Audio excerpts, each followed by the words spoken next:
You remember a little story I told back in our first episode about a certain compliment I gave a certain coworker? Uh, no. Yes, Yeah? I Where I think. went way overboard and made them cry in an aisle? Yeah, Okay. yeah. For new listeners, I'll give you a little rundown, okay? A little summary. Because I would say go back and listen to that episode, but it was the first episode. We weren't as good at talking as we are now, as shit as we are still. The Yeah. audio sounded bad. So I'll tell the full story. Of course, you won't Gotcha. get Z's natural reactions because he knows this. But I have this friend I work with who is very lovely. Very, very lovely. And we had kind of seen each other, walking past or in passing, I should say. And we'd wave, we'd nod or whatever. But it took a little bit to actually start having conversations. We start having conversations. We get to be friends, right? Mm-hmm. To now, every time we see each other, pretty much we stop and have a little conversation. And she went on this little stretch this one weekend of giving me a compliment every time she saw me. That shirt looks nice on you. Your facial hair looks good today. Your hair looks good today. Whatever. Mm-hmm. So during this week, I think to myself, man, I feel bad. Right? I feel bad. I want to give her a compliment back. I don't want her to feel like I don't have anything nice to say about her. But I'm like, I don't want to cross any boundaries. A, I'm married. B, we're co-workers. I don't want to make anything weird with anything I say, right? Valid reasoning. So I really think about it. And I'm like, I know what to say. I know exactly what I'm going to say. We stop and we start talking in an aisle. And I look her in the eyes. And I'm like, hey, I don't talk to a lot of people around here. And it means a lot that you have conversations with me. It makes the night go by a lot easier. And you just make this place a lot better, a lot more bearable. And she froze. She froze. And she looked up at me and she was like, okay, yeah. And I was like, I walked away. I was like,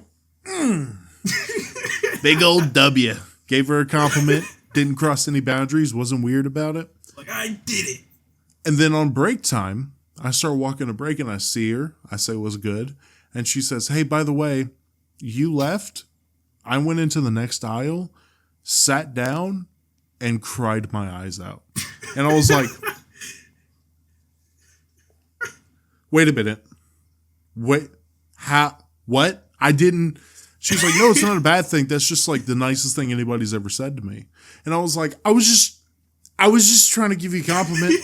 I was trying to be nice. I wasn't trying to give you some mental breakdown. I was just trying to be nice. Jackie over here with the good old compliments, I see. Absolutely. Dude, king of compliments. But I see her picking the other day, this past weekend, and I tell her about this. I tell her that I told the story on the podcast, and I tell her that I felt really bad. And she was like, why? So, well, because I didn't mean to make you cry. I just meant to match your energy. And she was like, no, but it was genuine, wasn't it? I said, yeah, it was genuine. She was like, then that was the greatest thing you could have ever said to me. And she looked at me and she was like, you are one of the most genuine and coolest people here. And I really appreciate that. Because I explained to her, I was like, I wanted to give you a compliment, but I didn't want to cross any boundaries. I didn't want to make you feel uncomfortable. And she was like, I respect the shit out of that because most guys here just try to flirt with me. try to get some ass. All right. Yeah, so she appreciates that I'm like that. Yeah, in that episode, I remember my first thought was she's flirting or something. But, after that, it was just oh, that makes sense. See, that's what I do, though. I try to cock block myself. I think I've told you this. I think I've said this on the podcast. I bring up my wife in every conversation, right? Make sure it's not I'm getting married. With my girlfriend. It's just I'm really aware of what I'm doing, and it causes me to overthink situations, right? Yeah. Are you like that? Do you do Yeah, that? I did that. I do that exact same thing when I was with my ex. Yeah. Like, I would always bring her up. I was like making it known that for one, I was taking it too. I'm not looking for anybody else or anything. Well, 'Cause I was like almost paranoid, I guess. I'm also talking about, like, do you overthink? Like, are you self-aware of trying not to make a situation awkward? Yeah, I do that. I did that just today with, I'm not going to put anybody's business on the streets, but my lady's best friend, she was talking about these struggles she's going through. Mm-hmm. And I was in earshot, so I started talking with them about everything. And she was like, "I'm sorry you have to, like, hear all this." I was like, "Don't apologize. Like, you're her best friend, and me and you have grown pretty close, so I genuinely care about you, and I hate seeing you like this." And when that conversation ended, I looked at my lady and I was like, was that weird? Did I go too far? She was like, "What are you talking about?" I was like, "Just expressing that I care for her and everything. Is that going too far?" She was like, "No." No. I mean, some people. I guess it's a boundary with some people because I know some people that be like, "Yeah, that was kind of far," but other people that would be like, just like how she was just like, "No, why would that be weird?" Yeah, and her friend didn't find it weird, so I guess I'm in the clear. But I overthink. I think it comes from, like, an insecurity, I guess. Like, I really try not to be the annoying fat person. I like to be the funny fat person. You know what I mean? have that same feeling. So I just try to be the overthink funny big situations, dude. and it leads to just social anxiety and social awkwardness to where I'm not trying to compare myself to Chris Farley, but did you ever watch a lot of Chris Farley stuff? No, Have you seen his movies? don't think so. Black Sheep, No. Tommy Boy. Mm-mm. Do you know who I'm talking about? Nope. He was a big dude, blonde, 90s comedian, did a lot of SNL. No, I didn't. I wasn't really into SNL until like the last few years. Okay. Well, he was a bigger comedian who died too young tragically. But where the fuck was I going? Oh, yeah. Was he watched. Like wait. Was he like the big guy? Yes. That was making a joke about eating, I would think, possibly at some point. One of his best sketches is when he was with, he invented the Da Bears. I think I might have seen some clips of his comedy. I'm going to look up a picture of him as I tell this. But he was on this radio show, and I really, really felt this, where he did the whole show, and everybody loved him. But, like, when they went off air, he looked at him, and he was like, "Was that funny? Was that good? Was that..." They were like, "Dude, you're Chris fucking Farley." Yeah, it was hilarious. And he was like, "Okay, I just want to make sure I did a good job." And they were like, "Yeah, man." Like, do you know who you are? Like, do you know what you do for a living? Yeah, I've seen some clips of his stuff. Yeah, you should watch. I guess I just never knew his name. Sheep. It's so funny. I'll look into him. He's more of a. I don't want to say it's like an aggressive style of comedy. Like, he gets up and he shouts and he does impressions. Like, my dad compared him to Robin Williams. Okay. Which is a big comparison. I don't think he would ever been the level of actor Robin Williams was. But in terms of comedy, you know. Yeah, I get you. But back to the original work story, I guess. Yeah, I've come across like a revelation, I guess, for myself at least. Like what chapter? 6. No, I'm just kidding. I don't know. What verse? But 13. Okay. I'm going to look that up while you tell the story. Just see what it is. Yeah, I'm curious too. But, in the older times where people always like pick yourself up with bootstraps, like you'd want to do more than what's asked so you can get more money, get more opportunities, whatever. Yeah. And today it's like, I hear a lot of people saying like, you should only put in the amount of work that you're, getting paid for. Quiet quitting? Yeah, pretty much. Well, I've sort of like adopted an in between to that in my work life because like I've seen both sides of that, like especially in myself. Like my first job, Texas Roadhouse, I put in so much effort, and they refused to make me like a trainer or something, which was like a 25-cent raise, and I was eyeing it. And it even got to the point where like dude that I trained became a trainer and I wasn't. And I was just like, okay, like, yeah, yeah. And I was like, I can't work here, like they don't value me as an employee. So I put in like, I'm only going to do like the bare minimum, like what's expected, nothing more. Yeah. And if they want to move me up or whatever, sure, go for it. And then at my third job, I think it was, that's when I got like recognized for the effort that I was putting in. And, they gave me pay raises. I think I was working in a kitchen, and I went to start off a dishwasher to prep to ovens to pasta. I think that's where I left off. And each one of those was like a little raise in pay. Well, I was like, sure, that works. And the next few years, different jobs, of course, it varied between putting in a lot of effort for nothing or no effort for, the same job. That's definitely what I did at Amazon. But quiet quitting, to me, I think it is fair and valid if it's a job that you genuinely don't care about. Because as we've said on this podcast before, these companies don't give a fuck about you at all, especially in the positions where you are easily replaceable. I know people fucking hate to hear that, but that's the truth. Anybody in the world who can walk can do my job. Anybody in the world. So, those jobs, sure. But jobs that actually fulfill you and you are passionate about and that you care about, yeah. A lot of CEOs, a lot of CEOs look down on you and be like, oh, I don't hire quiet quitters. Yeah, you do. You do. You just don't know it. You don't know it because you're still getting money either way.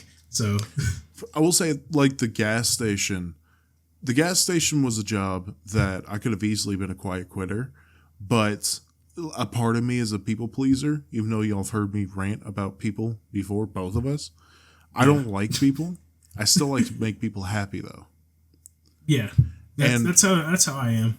One of my first nights working the night shift by myself, we closed the registers at 2:55, open them back up at 3:30. In that time, I'm supposed to make sure everything is stocked, looks good, and mop the entire floor. Okay? Open the store back up. A couple hours later, this cop comes in. Cop came in every morning for his coffee, right? Yeah. Walks in, grabs his coffee, and like stands in the middle of the store and is just kind of looking around. And I'm like, is someone acting suspicious? Does he see an imaginary black person? Because you know how they are. How the cops are. How the cops are. How the cops are. Holy shit! No! Wait! No. Canceled. Fuck. But he was like, dude, this is the best the store has looked in years. Good job. Turned around and walked out. And of course I was like, ACAB, fight the power. But I was like, that felt good. That felt good. Yeah. Yeah. Like at my current job, if you're my manager and you hear this, no, you didn't. At my current job, my whole thing is to get floor calls, stock the shelves, make sure the shelves look good, and make sure the pallets of water we sell are like looking good as well. That's my entire job. For like the entirety I was doing that job, I only did one part of it, and that was barely even that. Like the only job I really did was getting floor calls, because some days that's all I could do. But like slow days, I just kind of hang around. Like specifically maybe a few weeks ago, I probably spent a combined total of an hour and a half in the back of the store where only employees are allowed, kind of hanging. Yeah. And that's throughout the course of the day. So, I mean, I was actually working at times.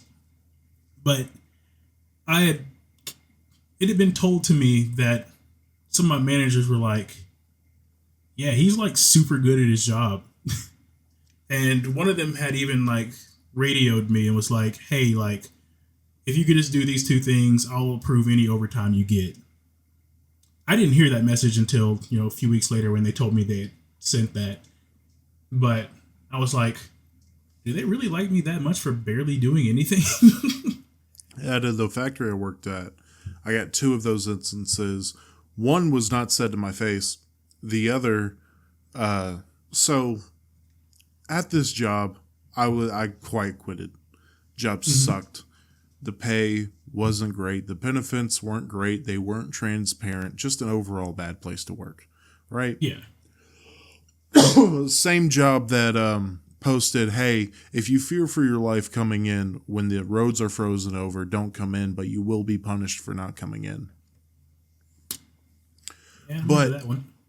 When people weren't doing their job, or when we didn't have enough people to do every job on the line, I would end up running up and down the line trying to do whatever needed to be done, right? Yeah. And that got me a compliment from my line lead at the time I was doing this, saying, like, you need to move to second shift and I'll put you on my line, every line, because I love the way you work, right? Yeah. It sucks to be her because I didn't work like that every night. I just didn't, and I wasn't going to. Anyways, the second time, so I was brought on a RT shift over there, right? Mm-hmm. For those of you who don't know, it's restricted time. You pretty much get the benefits of a full-time employee, but you just work 4 hours less. I was doing that, and the reason they did that was because they were going to bring this team in to run a line, but to run a line by themselves. The issue was they didn't put any experienced people on RT. They just hired a bunch of people on RT who had never worked for this company and never worked in a factory and hoped that they'd be ready to run a line in a month or two. Guess what? We were never ready to run a line. Yeah. But my lady worked there for a week, and her first day, every line was filled, so they couldn't put her anywhere. So she just got a tour of the factory. And one of the things she did was she met the head guy, and the head guy, or the lady that was giving her the tour, said, "Oh yeah, this is Jack's wife." And he was like, "Who's Jack?" She said, "The guy you want to make the lead of the RT." And my lady told me that, and I was like, so I started working a little harder, and then a couple months later, they were like, "Yeah, we're canceling RT. You got to come to a regular shift." Yeah, that's how it goes. They don't care. And they don't care enough to make it work, especially. It was so because our schedule we would come in at the very end of second shift and the start of third. And our lunches were different. Like, our break times were different. And they wanted, like I said, they wanted us to run our own line, but they made this RT shift and didn't bring any experienced people onto the RT shift and were like, yeah, they'll be able to run a line. Are you kidding me? Yeah. That sounds like things that happened when I worked at FedEx. Like, the first like compliments I had gotten, like my efforts were noticed by a manager, was when I worked at FedEx. Like, those were actually good managers, but they kind of messed up sometimes, as people do. And one thing they were doing was trying to get more vans to so they can get more routes out, and have smaller routes so people can get off early and everything, like making the team work better. But what they didn't do was hire those people with enough time to train them to do so. It was kind of the same situation of when I was hired. So I was hired right before peak season, December, I was hired in like October, I want to say, right before peak season for Christmas. And I was still training through peak season until about the halfway point when they were like, okay, you can drive now. Here's your route. Here's 150 stops. Like I'm going to get that done within a day for my first route by myself in a town I barely know. So it was they messed up at times, but when you pick it up, you pick it up, and that's when they started noticing like, hey, you're actually doing really good. Like one day, like my goal was like 20 stops an hour, and one day I hit like 22, and my manager hit me up the next day and was like, hey, like I saw you were zooming yesterday, and I was like, oh, thank you. No, but like, kill yourself. I'm tired. They're good managers, but they do mess up. By the way, Revelation 6:13, and the stars of heaven fell unto the earth, even as a fig tree casteth her untimely figs when she is shaken of a mighty wind. I'll get that tattooed on me. I don't know if that has any relevance to what I was saying, I guess. I don't know. Well, I asked you for the verse. You said 6:13. I did say the verse, but I was talking in terms of the conversation. Speaking of stars falling onto the earth, we had a stolen item at the gas station I worked at, right? Mm-hmm. And I don't know what I was thinking. My manager pretty much told me, hey, if someone steals something, just let them. Like, I don't... Like, not just let them, but, like, don't try to do anything. Like, your life, your health, it's not worth a $20 case of beer, right? Yeah. So I don't know what I was thinking, but this dude came in and just grabbed 2, 16 packs of Busch Light, went out to his van, and I'm going to say it again, third time. I don't know what I was thinking, but I just started walking towards the door, and he looked in the store and went, and got in his van and shut the door as I was opening and started the car. And you know me, 6'3", 340 pounds. He had no fucking idea what was going on. And I was just dead. I was just walking like the Terminator. In his head, his wife was in the car too. In their heads, it was just probably dun dun dun dun dun dun dun dun dun dun. Because they pulled out, but they pulled out so fast, they hit the barrier guarding the fuel stations. And I laughed, grabbed his handle to open the door. Again, no fucking idea what I'm gonna do. And he drove off. Dude, I scared the shit out of him. Yeah. He probably thought he woke up in a Terminator movie. The dude busted up his car for two packs of the cheapest beer you can get. Oh yeah, no, took out his tail light, fucked up his bumper for 2 16 packs of Busch Light. It surprises me how stupid people can be. It's insane, dude. Why are you stealing beer? Yeah. Why? Your priorities. Dude was like a 40-year-old dude. I'm like, don't you got some kids to take care of? Straight. Don't you have a mortgage you need to pay off or something? It's 2 a.m. Go to sleep. We got work in the morning. I'm not throwing shade. I got work too. All right? I don't need to be at a gas station at 2 a.m. stealing fucking alcohol. Right. I don't think I've ever witnessed anybody blatantly stealing at a job. Actually, when I worked at Staples, it was Staples in Murfreesboro was weird. It wasn't wild. It was mostly dead, but every now and again there would always be an organized theft ring that would just come around. Yeah. And every time it's just you can't do anything about it. You can't follow them out the door. So good luck, I guess. And I remember one specific time I was sitting at the front register and we have their walkies in and I just hear, hey, this group of people look suspicious. They're walking around the store, but they're not picking anything up. Because, they weren't just looking, they were looking like they were nervous, I guess, because they were, of course, stealing. Yeah. And after they had left, I remember the manager walking around and saying, yep, open package here, open package here. They just went through. It's can't do anything about it as according to store policy. So it was just Why? It Why is were you what it stealing is. pins? Hey, in California, what is it? $300 worth of stuff, and then it's like a charge or something like that.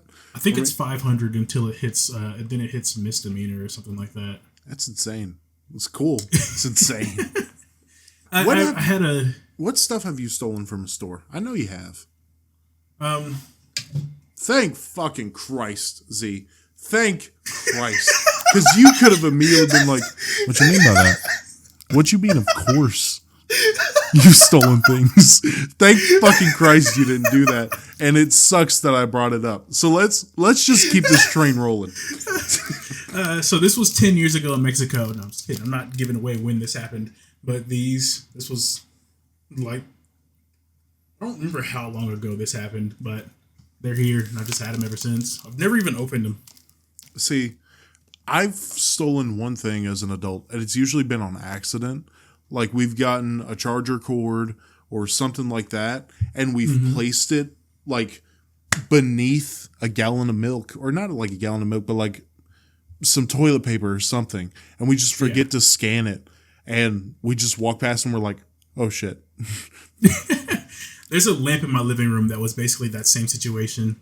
They had it on the bottom shelf of their cart, and they paid for everything else, and they forgot to scan it. And when they got home, they realized like, oh, I never paid for this lamp. See, we still have it. We got my mom one time because we were at the grocery store. Me and my brother were like 6 and 4 years old, and we found like a little lightsaber, and we were like, we really want it, but she's gonna say no, and we were like, idea. So we were just tall enough to see on the conveyor belt, so we slid it in between, I think like a bun and something, slid it right there, and she scanned it and held it up, and my mom was like, what's that? And she looked down at us, and we both were like, and she looked at the cashier, and she was like, did you scan it? The cashier was like, yeah. And she just went, just put it in the bag. Now, I accidentally stole something from like a Dollar General in elementary school. I can't remember what it was. I think it was like a Rubik's Cube or something. And I remember asking my mom if I could have it.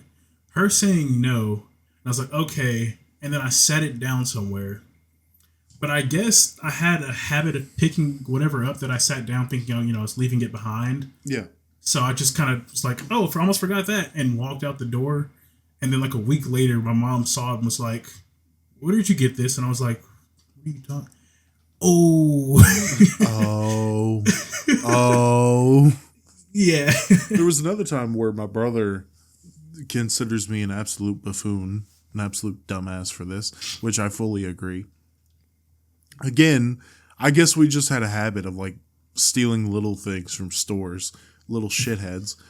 But one time we got some of my favorite candy growing up, and one of the only reasons I enjoyed Easter was the Cadbury cream eggs. Oh my god, dude. I fuck up some Cadbury cream eggs. And I don't give a fuck if you don't like them, just shut up. Anyways. A little hostile, I see. But we unwrapped one, split it in half, and ate it behind my mom's back in the store. And my brother was like, we got to throw the trash somewhere, right? Is there a trash can nearby? And I was like, I have an idea. And I took it and I went up to a cashier. And I was like, hey, do you have a trash can? And she was like, did you pay for that? And I was like, no. Dumbass, dude. Dumbass little dumb kid, weren't you? I was dropped on my head a lot, all right? I see that. More recently at my job now, there was a dude that was walking around with a backpack full of stuff. And everybody on the walkie was like freaking out about it. They were like, I don't know what to do, but he's this guy with this, and he has all these items. And they were like, well, don't follow him, but you can go as far as the sidewalk outside to try and get a license plate. And nobody ever did, because the person that had seen the guy walking out hear that message, I guess. I think it was. See, I just didn't care enough. Yeah, I was just in the back of the store listening to it all go down. I was like, they're really freaking out about this or something. Yeah, no, I wouldn't, like, okay, make sure you watch them. Go to the sidewalk to get a license plate. I'd be like, like... I mean, I do that just out of respect and company policy or whatever, but... Oh, back to... kind of reversing to you not getting recognized at your job for like a promotion. At the gas station, we had, Oh, that sounded so depressing. You not at getting the recognized gas at your station, job. At the gas station, we had a manager named Richard, right? Mm-hmm. He was there for a couple months before we moved on to Edwina. Now, the issue was Edwina never managed a gas station. She managed like a fucking Target or something, right? Which is fine. Hopping, whatever. But my boy Hector, I'm using everybody's real name. My boy Hector, who had been there for a while, who was the assistant manager for a while, didn't get a phone call. Not a text. Not an email. Not a fax. Not a pigeon. Nothing. Nothing. And he was like, come on, I work right under this guy, right? Yeah. So then he was like, all right, I guess I'll just stick to the assistant manager position. But then Edwina brings in some chick that was with her at this store to be the assistant manager. And Hector was like, all right, fuck y'all. I'll just go with Richard. Because Richard was getting replaced because he was going to Thornton's. So Hector was like, all right, peace. Like, fuck you. Yeah, that happens. I think some people at FedEx weren't too happy about one of the guys becoming a manager. I think it was the weekend manager, technically, was the title or something like that. And some people were like, I've been here for almost a decade. And he got that spot. I'll tell you, the quality of this store went so far down when this manager changed. So, perfect example. My guy Richard was on us about the cooler. Mm-hmm. Have you ever worked in a gas station setting? No. Only fast food would be the closest I've got. Okay, but like the cooler area with all the drinks and the beer and stuff? Yeah. So we'd go back there and it's a tight fit. You'd have to wear a jacket because it's cold. And we would, put all the sodas and the beer and stock all that stuff, right?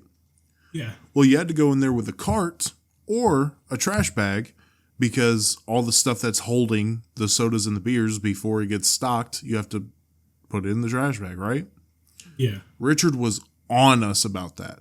And I enjoyed doing the cooler because I got to be by myself. I got to listen to something and just chill. Ha! No pun intended, because I'm in the cooler chilling. Oh. Lame ass joke. Woo! Fuck you. Anyways, I show up to work one time and I tell my guy, I'm like, all right, I'm going to go do the cooler. He said, you're not going to like it. I looked, I was like, what do you mean? And me and him were the only people that gave a shit about the cooler and enjoyed doing the cooler, right? Yeah. And he said, just go back there. And I was like, I walk around, open the door, and the trash is so bad, it is up to the entrance of the door. Nobody had been taking trash out for what looked like a week or two. How do you do that? I have no fucking idea. And I was so pissed off. It took me an hour and a half to clean out the cooler before I could stock it.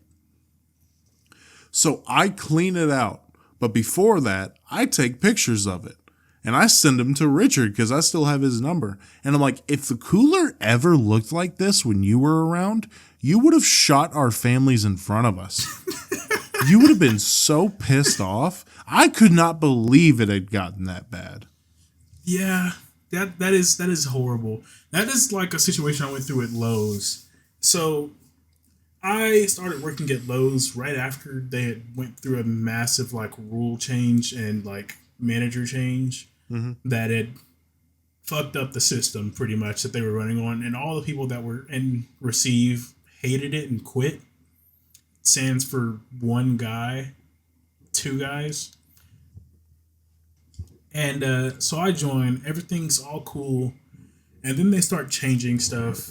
Like we would get paint trucks that would be 10, 12 pallets of paint buckets, and we would sit them out, take them up to paint department so they could stock them. And then suddenly that changed to us having to stock them, which brought one less person back and receive. So that trend would keep going where they're like, okay, we're hiring guys specifically for stocking, as well as moving a few of you over specifically to stock. And we'll only have one or two people in receive at a time.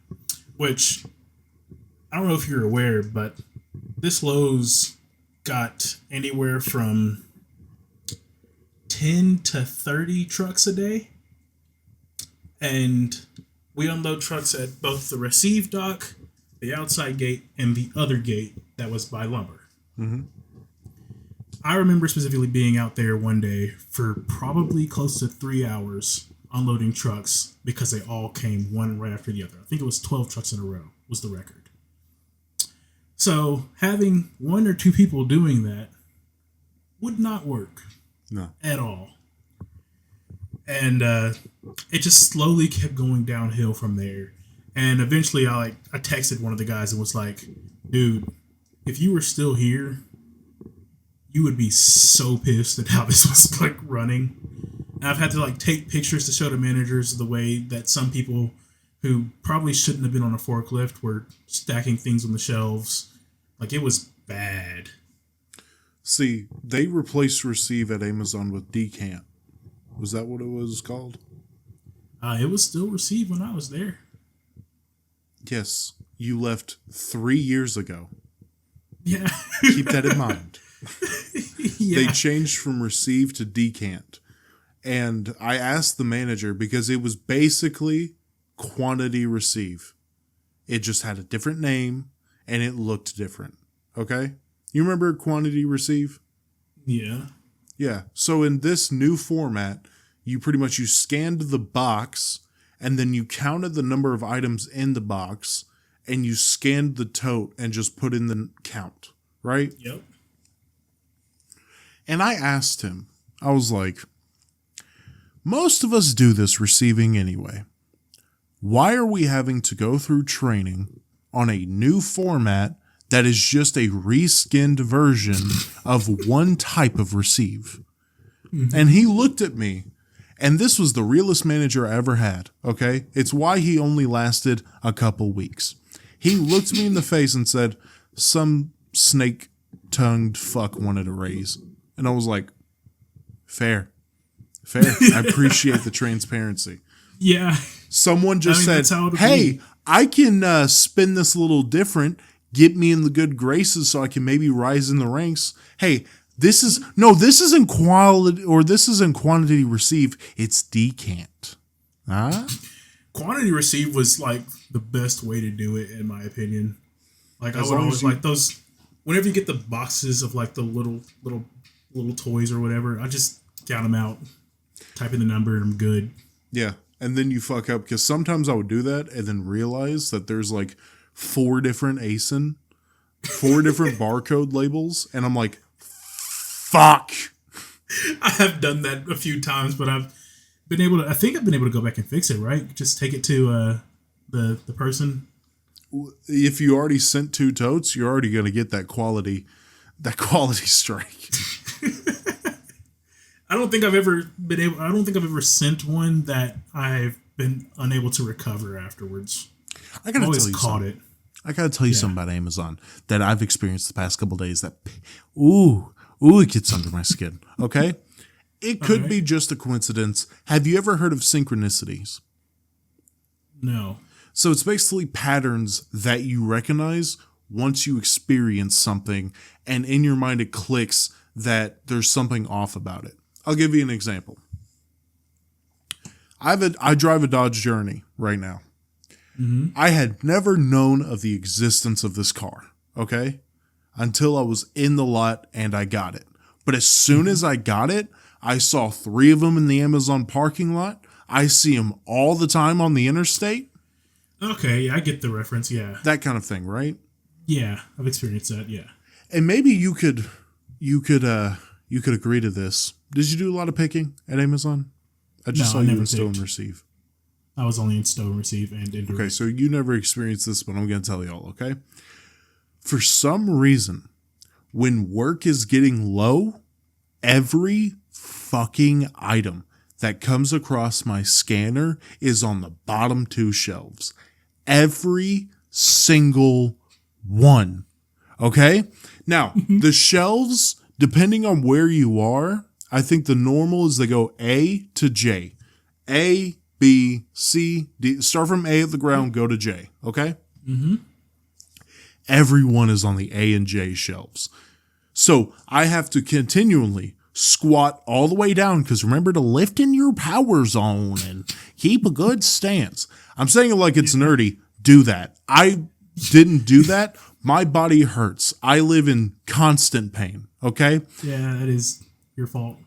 It is 100% my fault, but I'm still going to talk like this, you fucking dork. You want to take care of your body? Fucking pussy. Anyways, dude, it happens so often, and it happens enough to where in my brain I'm like, they're doing it on purpose. Why are they doing it on purpose? Oh my God, I have a bomb. I didn't say that. I would never say that. Sure, I have a gun. Go ahead. Oh, okay. I'm wearing your Prime Day shirt. Which, by the way, have you seen the Megan Thee Stallion Prime Day ads? No. Like on YouTube? It's Megan Thee Stallion doing like different things, and she's going, it's Prime Day, right? It's a celebration because Prime Day means discounts. Prime Day also means fuckload of overtime and work for me. So every time I saw those ads, I would be like, skip. Is it a mandatory 60 for you? It used to be. Now they didn't get a lot of work, so I only had one day. But usually it would be my schedule would go from Thursday through Saturday to Monday through Saturday. Monday or Tuesday through Saturday. I think it'd be Tuesday through Saturday with 12 nights. Or 12-hour nights. Fuck that. But, yeah, it's synchronicity. I imagine that. What's the range of items that you'd be picking from those shelves? Because I imagine it'd be sort of a similar style of thing. Because that's what I would stow would be. If I had a box full of one item, I'm putting a lot of those in a single bin. Well, it also depends on where you are in the mod, because there is some where it's normal, like the rest. Like I think A to D is all the big bins that are at the bottom. So you usually get clothes or books or whatever people decide to throw down there. But then you go to like clothes and D. Then you go to the cage, or you go to the high value. The high value. I've always had issues with those shelves. Dude, they track and they will get onto you for not scanning the correct item, right? And I get it. Read the screen, see the item. But sometimes it'll be like a black Timex watch. And there are 15 in one bin, and they don't give you the color or the size. It just says Timex on the box and the barcode. Yep. What bullshit is that? Oh, and also, I got hit for missing out too many items when they sent me to the same bin 15 times after I already missed out the item they were asking me to grab. And then they have the audacity to give me a message on my scanner saying, hey, you've been missing out a lot of items. No, I've been missing out one item 20 fucking times. Anyways. Yeah, no, the only issue I've had with the high value shelves is I would get a message saying something along the lines of, you just can't put this in here because there's too many of items in here or something. but the bin would be half empty every time. But it'd be full of I'm like just the like, small shit.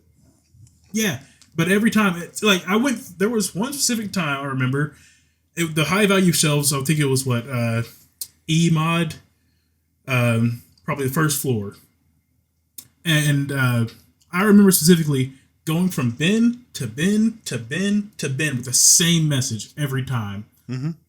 I just dropped the tote and picked another one because I was done. I'm going to be honest. I end up taking the scanner and smacking the fuck out of one of the bins. I do that. Sometimes I'll throw the item. If it's not breakable, if it's like a clothing piece or whatever, I'll throw it. I don't give a fuck. I'll go pick it up. I'll walk my sad ass over there and pick it up. This is how the Amazon employees treat your items, guys. It's just clothing. I'm not throwing any glass items. Don't lose your fucking shit about it, okay? Don't lose your shit. This is a joke. But no, dude. No. I fucking... Oh, my God. And now they've limited the space so much that I can't imagine being a fucking stower. And now they're really cracking down on say Masons in a bin. Like if you have a shirt that's an extra large, like a black shirt that's an extra large and a black shirt that's a large, you can't stow it in the same bin. Okay? They want to save time for pickers. I get it. But they don't keep that energy for tote to binners. So if I open a bin that has been stowed from a guy doing tote to bin, I run into the same issues. So why make the fucking change? Isn't that the whole premise of tote to bin is you throw the whole tote in the bin or something? Yes. So I get why they can't make the change. So don't make the fucking change. I never got trained on tote to bin, so I was never really aware of what exactly that entailed. I was imagining that it was just the name, pretty much. Tote to bin can be fucking annoying because, you scan a bin and you have to dump the entire tote in there. So it's really only useful if you have a lot of empty bins. If you don't, you're like, man, I hope all this fits in there. Yeah, remember stowing when we were over 100% capacity? Yeah. How horrible that was. Dude, when you left, it just got worse. And I could imagine. It got to a point where I would show up to work and they would be like, we have nothing for you to do. So grab some brooms, go fix some bins. And me and Raph would literally just go to the back of Emod, sit down and talk shit for an entire shift. That sounds about right, yeah. Oh, and by the way, that's when they introduced decant. And I will remind you, they introduced that to speed up the process of receiving. So I looked this guy in the eye and I said, this building is 120% full and you just invented a thing to get it more full quicker. Faster, yep. What sense does that? And he told me some dickhead wanted a raise. Yeah, I remember unloading the trucks at that time and a lot of it was just like, I don't know what we're going to do. Here's all these totes. Good luck. Yeah. And you have to unload this truck. There you go. And every time the line would just, the line where you unload the truck, I think it's right behind B mod. If that's right, the west side of the building. Yeah. Straight back there's a line that goes straight up to like the third floor, I want to say, where you just throw totes on after unloading the truck. Yeah, that line would back up so much that we would just sit there 20 minutes at a time like, nothing to do. Yeah. Line's backed up. See, and another thing to bitch about that I'm experiencing now, y'all hear that I've had a cough. I hope it's not been too annoying. This building is so shit at keeping the temperature regulated, and I get it. It's a big-ass warehouse, but my God, sometimes I will be shivering cold. Sometimes I will be hot. Sometimes I'll be warm. And I think it finally caught up to my body because starting on Friday... Coughing. Dude, there's a giant fan every 3 aisles, is it? And it's so fucking loud. Yeah. Not only is there a giant fan every 3 aisles, it stretches down the entire mod. It's not like one fan. That'd be insane. Oh, it's a fan every section. Yeah, every section, front and back. That's where I would hang out in the summer because I mean it was cool. Yeah, I was not burning up. When you're trying like to I have would a conversation, when you're trying to have a conversation, that aisle will be completely clear because stowers would avoid it because you'd have to talk like this. Oh yeah. What? Oh yeah. If I was ever stowing that aisle, I always stow on the other side of the fan, probably like the last section where there's not another fan right there, so it's as quiet as it can be while I'm still getting the airflow.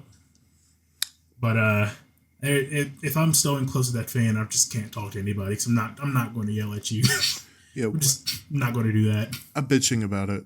Amazon is a fine job, but just some of the fucking shit, dude. We talked about it before. A lot of the stuff is overhyped. Like a lot of people say, like, "Oh yeah, the warehouse workers can't go to the bathroom." That's fucking stupid. You can go to the bathroom. I've been in the bathroom for 15 minutes every leg of my shift. They don't say anything. You can go to the bathroom. They encourage it actually because people have gone in there terrified of using the bathroom and ended up fucking themselves up because they'll hold in their piss. And a lot of the managers are like, "We didn't go to the bathroom."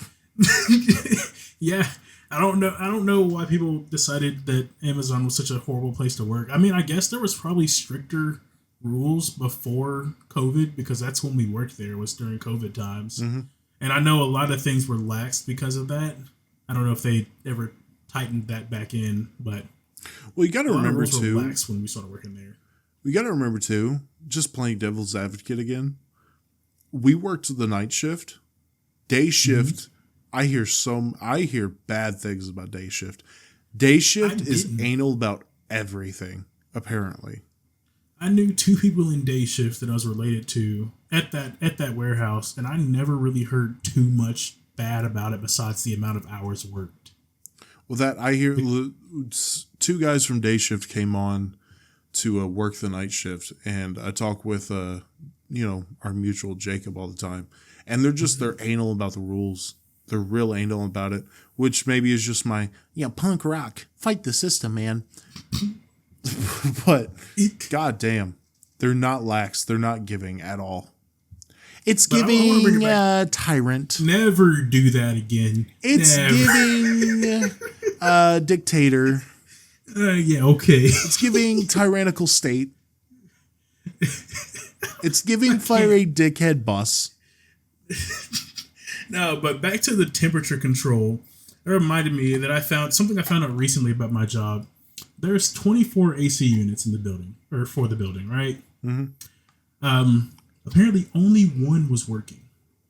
Nice. Yeah. I always wondered why it was so hot. It's because there was only one AC unit working. And that one AC unit was the one that powered the break room. And I would go in sweaty, like hot, like wanting to chill out, get into the break room, sit for 5 minutes, and then I'm shivering. Yeah. Like, it is always fucking cold. That's not healthy. No. And the other day, the manager walked out, or we were talking to him, and he was like, yeah, they're up to 6 now. And I was like, 6 what? And he was like, AC units. And I was like, what do you mean? He said, well, yeah, up until like last week, we've only had 1 AC unit working out of 24. And I was like, oh, that's why it was that would explain a lot. See, in the middle of the summer sometimes, the factory I worked at, the area of it I worked in, it was split into 3 massive rooms, okay? Mm-hmm. And these rooms had the lines in them. And they each had their own air conditioning thing, right?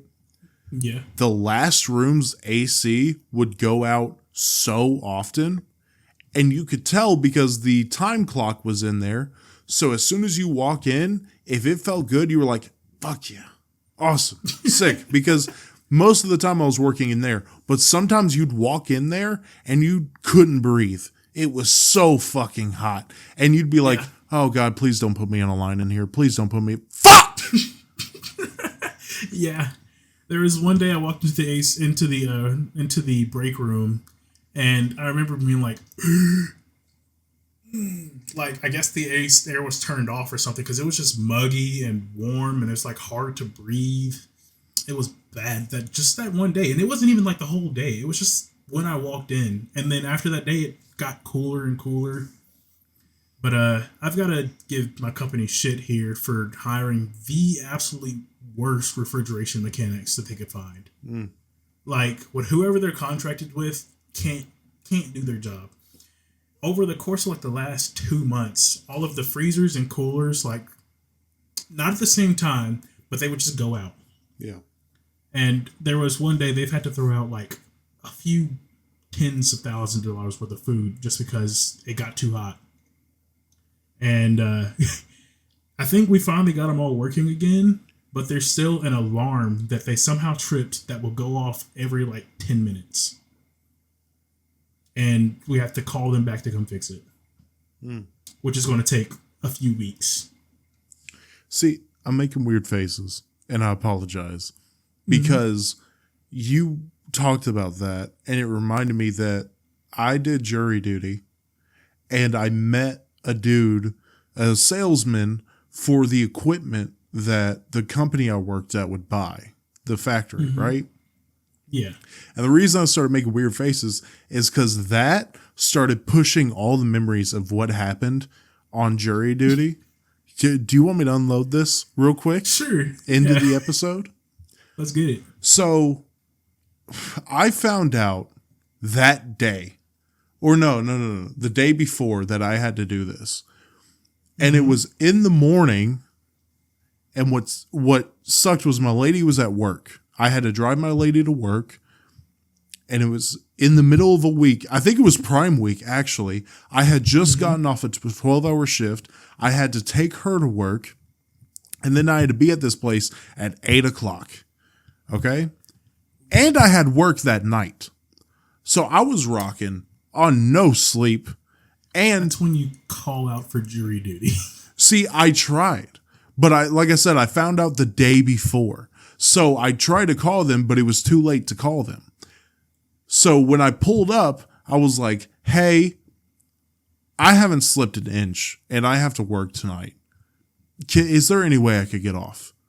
And they were like, if not enough people show up, you can get off. I was like, cool. They came to me and they were like, hey, not enough people showed up. And I was like, man, there was a threat of like contempt of court if you didn't show up for jury duty. And half the people who got called didn't show up, which is fantastic. Yeah. But A, B, you only need 12 fucking jury members and there was 30 people there. You really think 29 is that much different than 30? Anyways, I'm in here. I'm trying not to fall asleep. And the reason I cringed at myself was they were asking questions about the case. And I'm not going to say the case. I don't think I'm allowed to, but I can be a little vague about it. They were asking questions about this case. And one of the questions that was asked was, have you ever been a part of a court hearing? And what was it? And what was your role in it, right? Or a court proceeding or whatever. Yeah.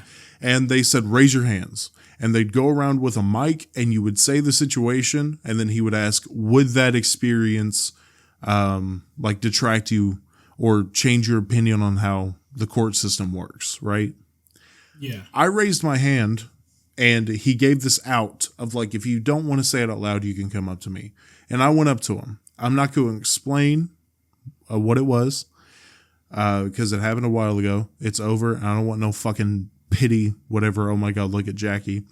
But got you. He was like, okay, what was your role in this? Like, were you the victim? Were you the defendant? Were you the, whatever? Yeah. And I said, well, what is it called when it happens to you? And he went, that's the victim. That's the victim. And I was like, that, okay? That's the reason I went, oh my God. Because I think about that. I'm like, you're a fucking idiot. I took criminal law. I took like 3 years of it in high school. I couldn't name the fucking victim. My defense, 24 hours or like 27 hours at that point, no sleep. Okay. Yeah. My defense, Fair but still, enough. I got out of that, by the way, because he said, what is one thing that would keep you from doing this? And I said, my schedule, I won't be able to sleep and I got to take my lady to work, right? I felt bad because a lot of people were like, I'm taking care of my sick mother. I have kids. And I'm like, fuck your kids. I'm tired. I'm sleepy. So Fucking kids. The defense attorney stood up and he looked at me and he was like, so you said that you wouldn't be rocking on much sleep coming here, right? I said, yes, sir. Mm-hmm. And he said, how much sleep did you get last night? I said, nada. And he was like, so how much of this have you retained? I said, I gave you 10%. I've been in and out. And then next thing I know, they were like, all right, you can go home. But by that point, it was 5 o'clock. And I had to pick up my lady. Yeah. It took us 2 hours to get into the courtroom for them to actually evaluate us because we had to go through this fucking classroom of what being a juror is about and how it's a civic duty, an important thing. Fuck you. It's all about money. Go fuck yourself. But then they released us for lunch after an hour of being there, which was an hour, and then a couple more hours because they also had to pause to discuss what questions they were going to ask us, which that took 2 fucking hours. It was so fucking bad, and I had to go to work on no sleep. And I had to drive home in Nashville traffic. Yeah, no. Ha! I would have been ticked. I got paid $24 though. That's it? I got some gas money. At least you got something, I guess. Yeah, but that's less than minimum wage. You should sue the court. Maybe. I can't remember exactly. I got asked that on my tax question, by the way. My tax came in and they were like, did you do jury duty? I said, yeah. They said, how much you get paid? I was like, fuck. Fuck. I don't remember that check. No, I would have been ticked I would have called out of work. I would have had to. Like, there was no way I was going in. I've done over 24 hours of no sleep. It sucked. Dude, I went to sleep that night and then almost missed my work that next day or later on that night. That was the first time. And again, I'm not trying to get any sympathy or whatever. It was an unfortunate day and it sucked. That was the first time where I had sleep deprivation hallucinations. I had a full conversation with a mechanic that was working on the conveyor belt, and I left. 2 minutes later, I was walking in the same area, wasn't there. And he had like the entire thing like deconstructed and he wasn't there. And I was like, I'm fucked. I went down. Do you remember Cam? Yeah. I went down to Cam and I'm like, listen, this happened and I'm hallucinating. Okay. What can you do? She was like, you can go sit in AmCare for a little bit. I was like, could you manufacture some VTO or something? Like, goddamn. Can you give me some time off? Give me something. But before we end off here, I've got one more story about sleep deprivation here. So being a college art student that procrastinates, I would always tend to pull all-nighters before going into class the next morning. Yeah.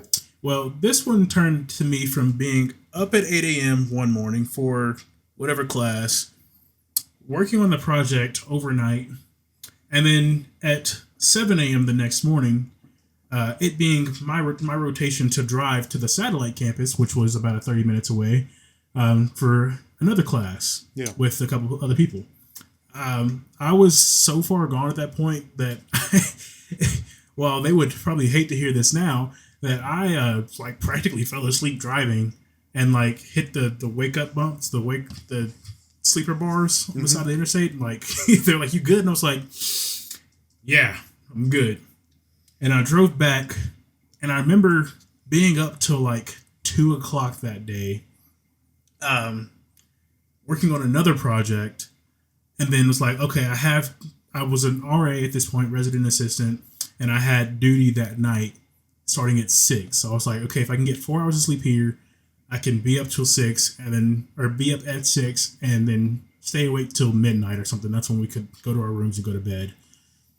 And I remember going to sleep, waking up to a knock on my door and was like, hey man, you good? Like your signs aren't up. And I was like, I'm good. What time is it? Looked at my phone. It was 8 o'clock. And I was like, oh, gotta go. Yeah. No. I remember running down, setting up my shit, and sitting in the lobby for the next 4 hours. See, what gets me the angriest is I'll be driving home from work. I still don't sleep good. And I'm not going to sleep good until I get my sleep apnea checked out. But I've been driving home from work falling asleep. I'm ashamed of how many times I've been behind the wheel almost falling asleep. I got a fucking semi saved my ass one time because I was dozing off going into the next lane and I just heard and I was like stayed awake then. Saved my ass.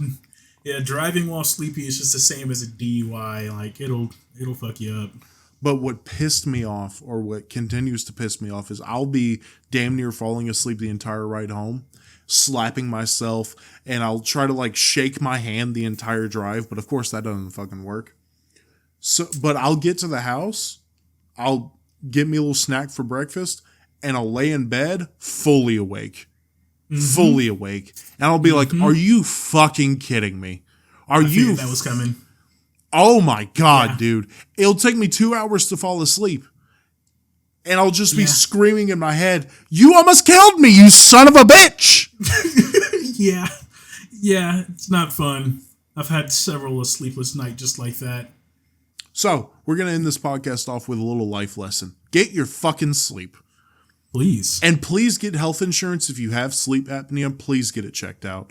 Without health insurance, I know the sleep study is $3,000 and the sleep apnea machine is a couple $100. So make sure. No. The sleep apnea machine, they will charge you for if you don't use it. And it is not cheap. No. So I know from experience. I'll say that. So, I have a machine. Get that sleep test, man. Because, again, I have sleep apnea. And my lady has had to turn me over a couple times. It's terrifying, and you don't sleep good. My dad said he went a full decade of not having good sleep until he got the sleep apnea machine. Don't fuck with sleep deprivation. Don't fuck with it. If you have sleep apnea, having the machine, while it is uncomfortable to use while you're sleeping, it makes a difference in the quality of sleep that you get. Absolutely. And just... like I said, don't fuck with sleep apnea or sleep apnea. Don't fuck with sleep deprivation. Like, don't. It's dangerous. If you're a young dude listening to this right now, young lady, young non-binary, whatever you are, whatever you identify as, fucking get some sleep. Get some sleep. Get it. You need it. As much as you think you don't, you do. Life lessons with Jackie and Z. Yes, sir. And with that, we appreciate y'all for listening to this. We had a different episode planned, but that didn't really work out. Gonna try to do that next week. Yeah, we'll try it. Follow us on all the socials, Instagram, TikTok, Twitter, all red light homies. Never gonna call it X. Go fuck yourself. Fuck yourself. New episodes come out every Monday, noon. Clips come out every Wednesday with a short coming out every single day on TikTok and YouTube. And Instagram. And make sure to like, rate, share, and follow, especially rating, especially sharing. What can they do to share this podcast, Z? Well, say your grandma, taking her last breath, said, I need something to watch before I go on. What do you say, Jackie? You say, hey, I got a brilliant idea. This boy Jackie on Red Light Homies talks about how you shouldn't be alive right now because you're over 85 years old. We should have put you down a long time ago. Don't worry, it's funny. It's funny. You can listen to their sweet, serenading tones talking about killing old ladies. And then she says, thank you, honey. And passes away. This was while watching the episode because she's good like that. This was the homies Jackie and Z. That's me. We'll see y'all next Monday. Peace out.